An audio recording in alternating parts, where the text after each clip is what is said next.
नमस्कार, मैं हूं आपके साथ विभा उपाध्याय और आप सभी दर्शकों का अन्नदाता कार्यक्रम में स्वागत करती हूं। हमारे देश का किसान जन का पोषक है, वो श्रम का देवता है, अन्नदाता है। उसमें ही भारत की आत्मा निवास करती है और ऐसे ही किसानों की प्रगति के लिए हम खेती बाड़ी से जुड़ी हुई बहुत सी नई लाभकारी जानकारियां हर रोज सुबह लेकर आते हैं। तो चलिए कार्यक्रम शुरू करने से पहले देखते हैं क्या है आज के अन्नदाता में। लहसुन की उन्नत तकनीक से खेती करके लें अधिक पैदावार। अरहर की फसल को कीट और रोगों से बचाने के आसान उपाय। लहसुन एक मसाला वाली फसल है। इसका उपयोग अचार, चटनी, मसाले और सब्जी के रूप में किया जाता है। इसलिए इसकी मांग साल भर रहती है, जिस कारण किसानों को इसका बाजार भाव भी अच्छा मिलता है। तो जो किसान लहसुन की खेती करने जा रहे हैं, वे इसकी उन्नत किस्मों का चयन करके बुआई कैसे करें, इस बारे में जानकारी दे रहे हैं राष्ट्रीय बागवानी अनुसंधान एवं विकास प्रतिष्ठान क्षेत्रीय अनुसंधान केंद्र करनाल के deputy director doctor RB Singh. मैं देखता हूँ पूरे भारतवर्ष में जहाँ जहाँ लहसुन का क्षेत्रफल ज़्यादा लगता है, जैसे आप ले लीजिए राजस्थान है, मध्य प्रदेश है, गुजरात है, उत्तर प्रदेश है, हरियाणा में भी काफ़ी एरिया में काफ़ी लहसुन लगता है। लेकिन क्या है कि कुछ जो मेन एरिया हैं, जो इसमें ज़्यादातर बारिश होने की वजह से किसान का काफ़ी नुकसान हुआ है, तो उसकी वजह से काफ़ी लहसुन लेट हो गया है।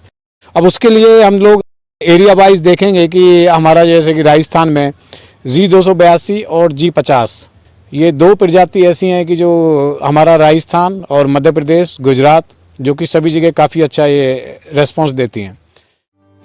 किसान भाइयों, लहसुन की खेती के लिए उचित जल निकास वाली दोमट भूमि अच्छी रहती है।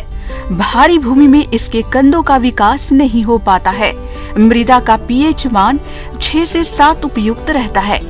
किसान भाइयों, खेत में नमी कम हो तो ऐसी दशा में बुआई से पहले पलेवा करके खेत तैयार करें। खेत की पहली जुताई एक बार मिट्टी पलट हल से और एक बार रोटावेटर या 2 बार कल्टीवेटर से जुताई करके पाटा लगा दें, जिससे खेत समतल और मिट्टी भुरभुरी हो जाए। अब आइए बात करते हैं खाद और उर्वरक प्रबंधन की। तो लहसुन के सफल उत्पादन में पोषक तत्वों का बहुत ही महत्वपूर्ण योगदान होता है। इसलिए आप खाद और उर्वरकों का प्रयोग मृदा जांच रिपोर्ट के आधार पर करें। लेकिन हमारे जो किसान भाई किन्हीं कारणवश मृदा की जांच नहीं करवा पाते हैं, तब वह 250 से 300 क्विंटल गोबर की सड़ी खाद बुआई के 15 दिन पहले ही खेत में अच्छी तरह मिला दें।